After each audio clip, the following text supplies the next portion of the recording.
SuperTalk Mississippi Media production.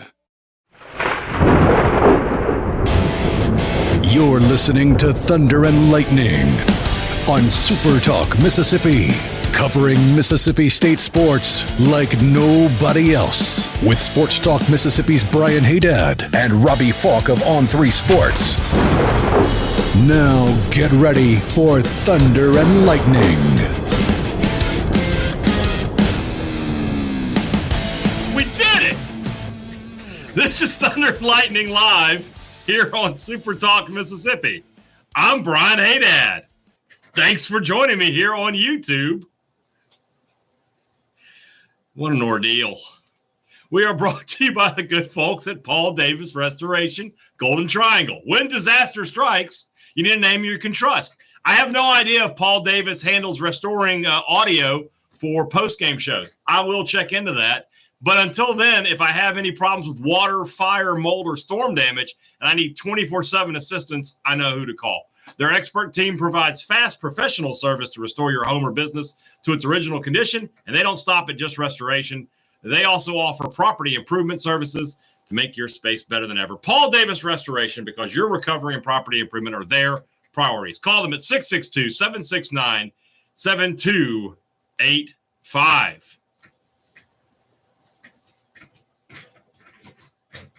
All right. That was an ordeal, is what that was. But we are here now. Mississippi State 45, UMass 20. You were all thinking it, weren't you? Oh, you were all thinking it in that first quarter. Don't feel bad. I was thinking it too. I promise Robbie Faulk was as well. We were sitting right next to each other. We were all thinking it was about to be a real problem for Mississippi State. I'm going to give credit where credit is due, and I haven't given a lot this year. And it as I tweeted out, it means nothing long term. All right, the overarching story of this season is already written. But after a first quarter that saw State behind 10-0 and unable to do anything offensively and unable to make any stops defensively, both sides of the ball played much, much, much better the rest of the way. And State gets complete control of the game. They got stops. They got touchdowns. They made some big plays. And in the end, they get a win. And look, what does it mean in the long term? Nothing. Absolutely nothing. It's a team that, in all likelihood, this might be their final win of the season. It really has a great chance to be that. And, you know, the end of the season is going to come, and in all likely, we're going to see some changes there on this staff. But for today, as Jeff Lebby has been talking about, you know, the happy locker room exists, and for that, you know, you have to be happy for the guys, and you have to be happy for yourselves as fans, because it has been a really hard road to hoe over these past few weeks. Van Buren, pretty good again. Didn't have the passing yardage numbers I thought he might coming into this game. 14 of 25, 222 yards, a touchdown. Did have two rushing touchdowns. On the ground, State was good, as me and Robbie talked about. Booth had a good game. Didn't crack 100 yards, but 76 yards per carry.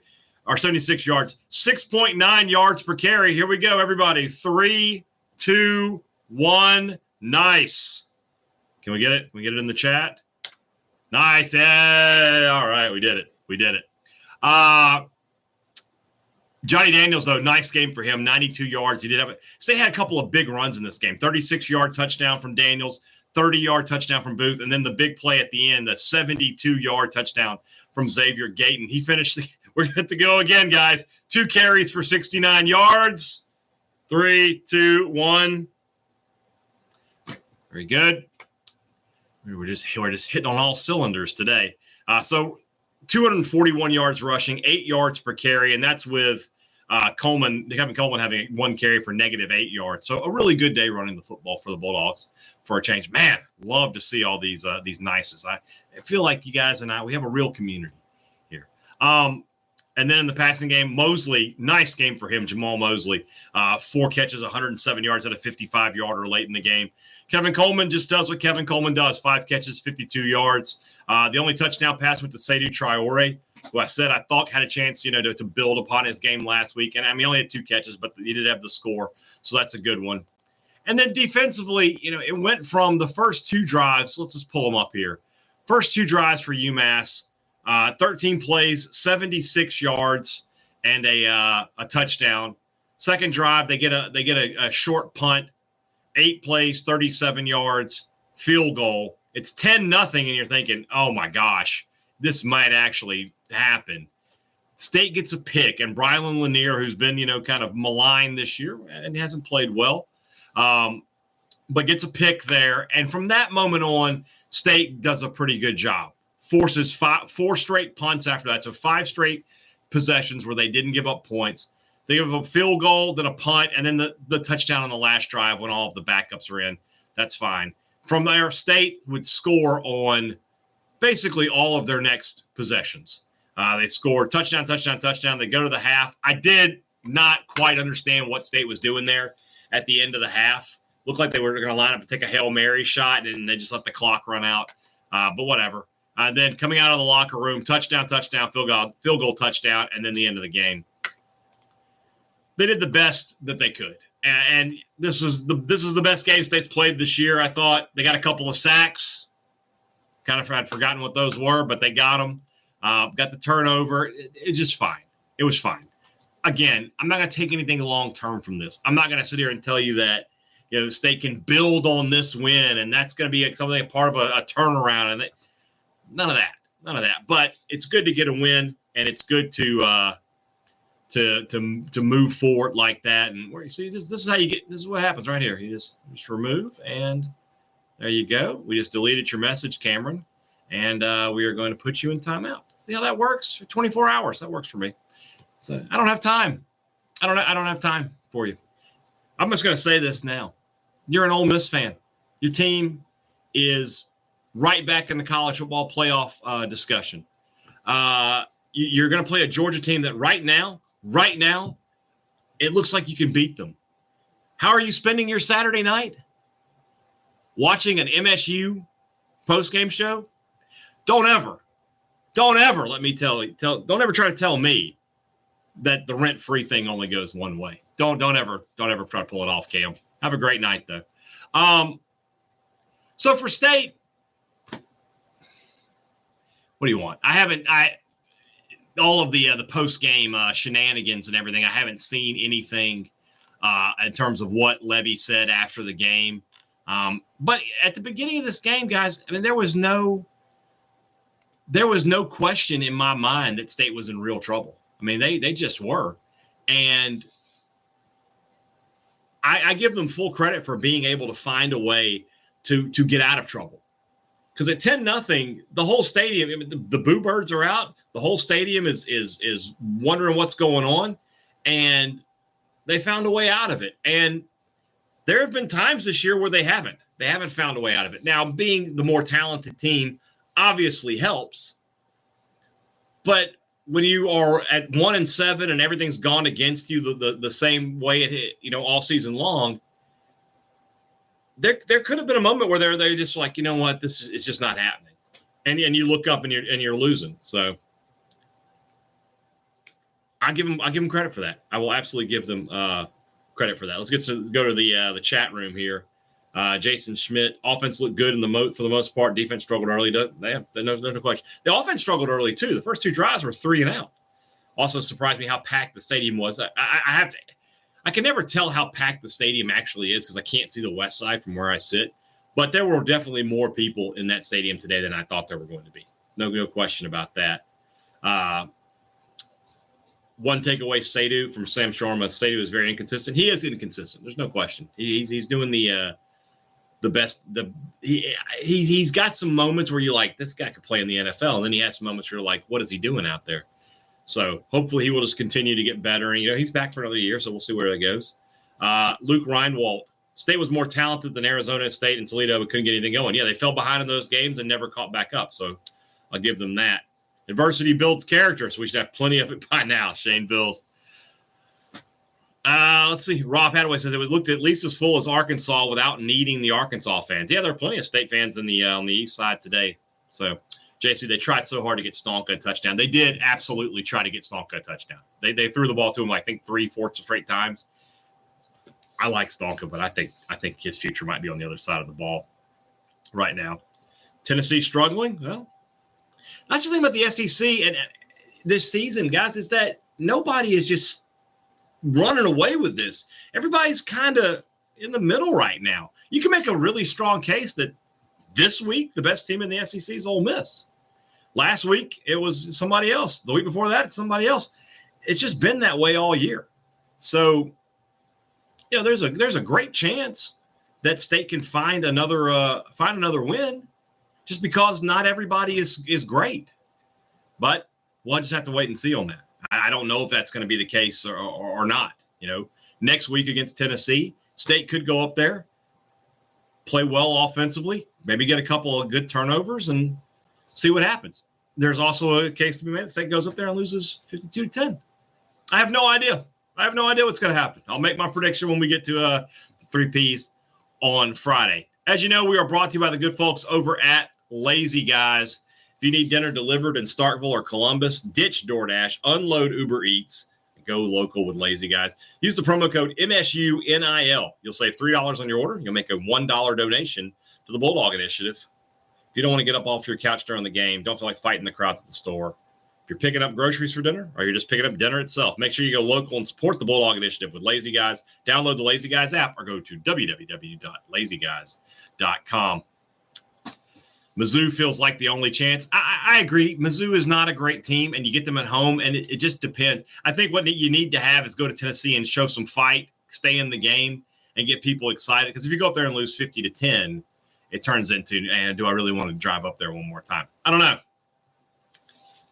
I'm just telling you, nobody in the SEC this year is unbeatable, and that's a proven fact. I mean, everybody's got at least one loss. Look at Georgia today. Even with Florida down to the third-string quarterback, they couldn't put them away until the very end.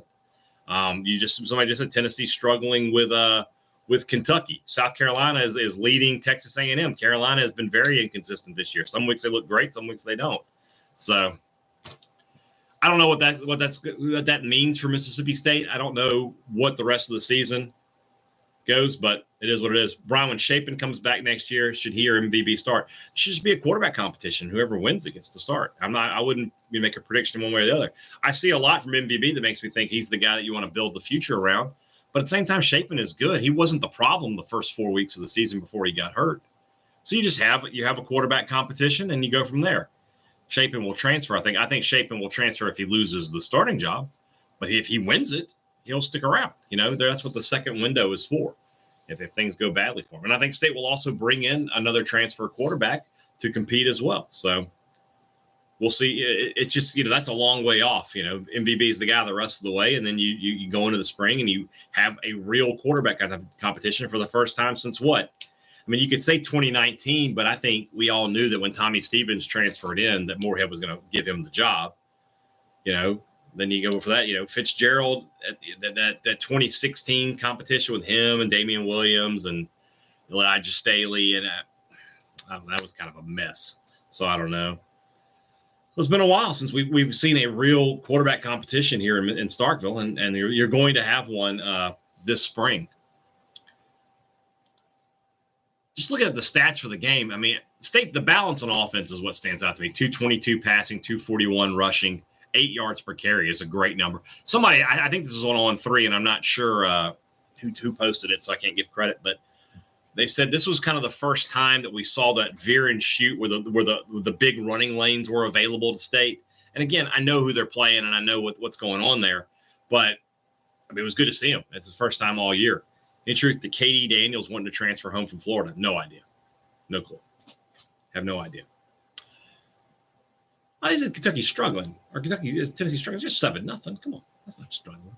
What's the score of the South Carolina game, Bill? Tell me that one. All in all for State, they had to win today, right? 1-11. I think even at 2-10, we'll go into next season and, you're looking at Mississippi State and you're like, all right, Jeff Lee has to be better this year, but, assuming they make changes on the defensive side of the ball, they should be better. If you go 1-11, I mean, that's just that's just difficult. That's a difficult pill to swallow. You spend the whole offseason people asking you, what, and not that he's not going to have that, those questions anyway, but at least if you get to 2, you're like, okay, if they could go back, they could probably beat Toledo and Arizona State. And, you feel bad. I don't know. I feel like I might be rationalizing things a little bit. Have I heard the rumor that Hutzler will be demoted rather than fired? No, and I don't believe that will happen. I don't think Mississippi State's going to pay somebody, an assistant coach who's not a coordinator, $1 million plus a year. He's not going to take a pay cut.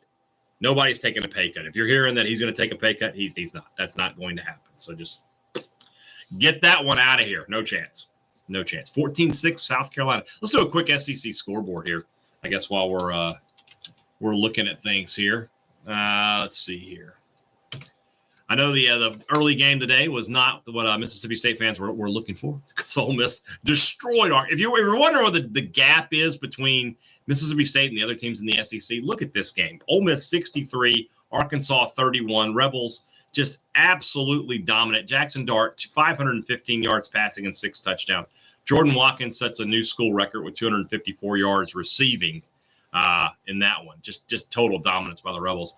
Maine did score first on Oklahoma, but the final score is OU 59, Maine 14. So the Sooners get back on track. But, you look at that Sooners schedule, and, that might very well be their last win of the season. Who do they have after this? Where's my schedule? It's right here.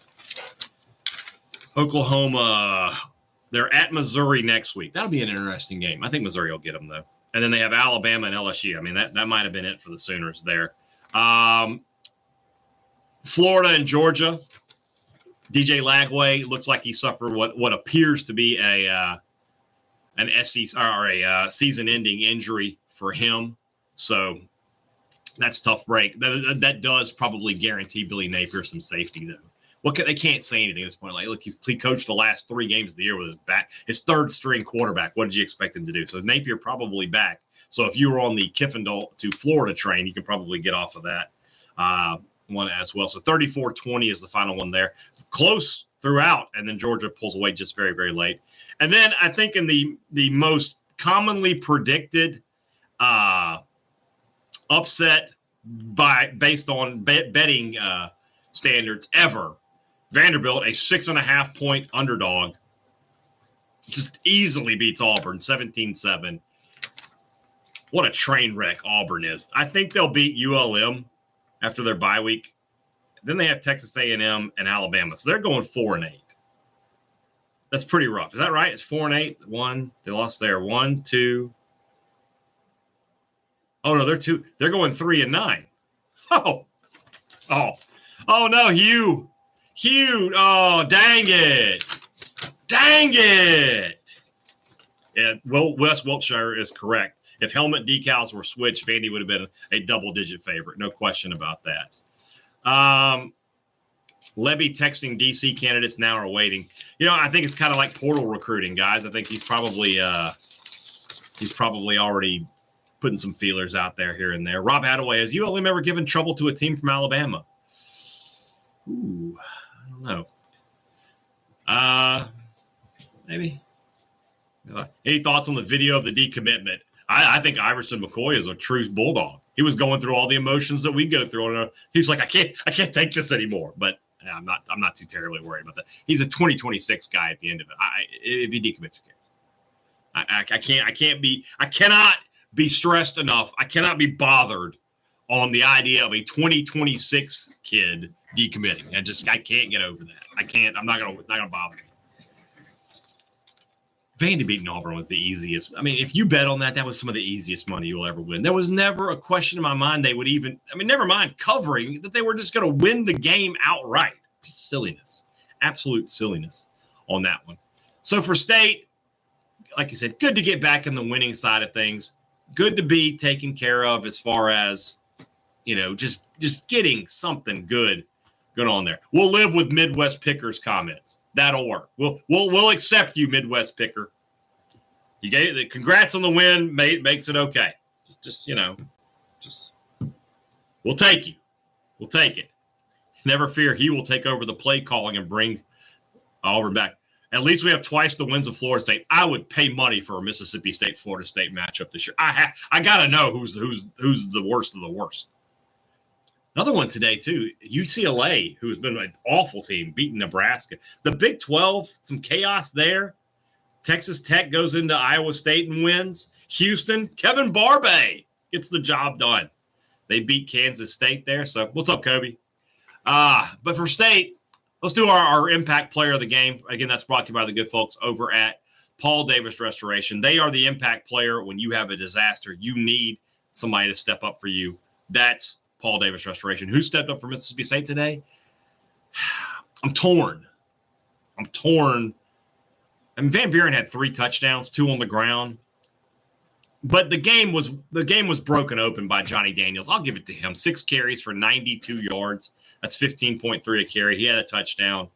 Just a good game for him. So, yeah, I'll go Johnny Daniels as our Paul Davis impact player of the game. 3 more to go. Tennessee, bye week. Missouri, Egg Bowl.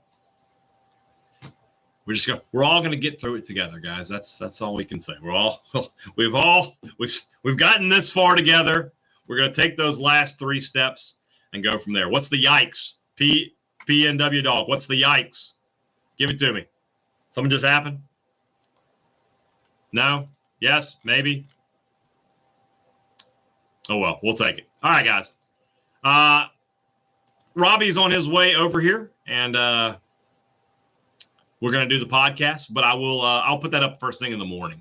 So we'll have a podcast on YouTube. Don't forget that you can find the video here on YouTube for that.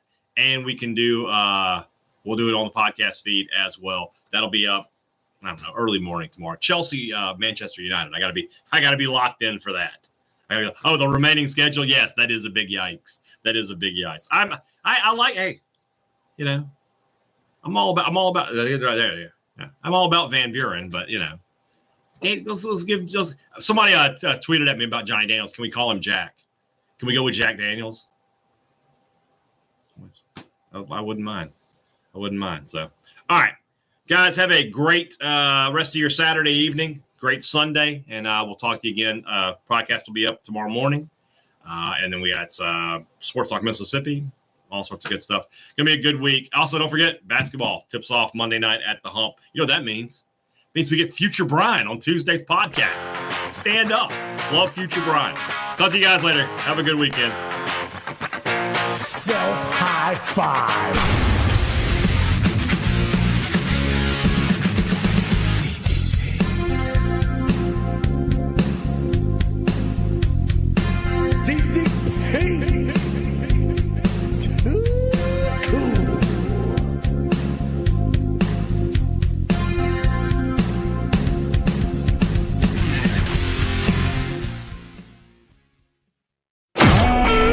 SuperTalk Mississippi Media Production.